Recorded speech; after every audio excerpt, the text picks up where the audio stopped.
დებატები გაიმართება დღეს მეოთხე არხის ეთერშიც გადაცემა დეტალები სტუმრები არჩევნების მეორე ტურში მონაწილე ბათუმის მერობის კანდიდატები გიორგი ერმაკოვი და გიორგი დიასამიძე იქნებიან. ასე რომ უყურეთ მეოთხე არხს 10:09 დაიწყება გადაცემა დეტალები, სადაც საინტერესო დებატები გელუდება ქართული ოცნებისა და ერთიანი ნაციონალური მოძრაობის კანდიდატებს შორის.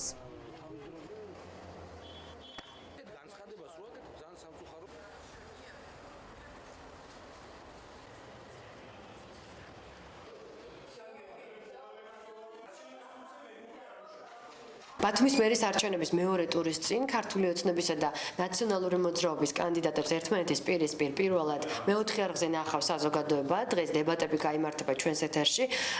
არჩევნებამდე რამდენიმე დღე რჩება და მაყურებელს ჩვენ სწორედ ამ დებატებს თავაზობთ იმისთვის, რომ მათ არჩევანი გააკეთონ და შესაბამისად მოусმინონ და დაუსვათ კიდევაც კითხვები პირდაპირ ეთერში ჩვენ სტუმრებს. Facebook-ის დეტალების გვერდზე შეუძლიათ ნებისმიერ ადამიანს დასვა შეკითხვა, რომელიც გაჟღერდება ამ სტუდიაში და მათზე პასუხებს სწორედ სტუმრებისგან მოისმენენ, ასე რომ დაგველოდეთ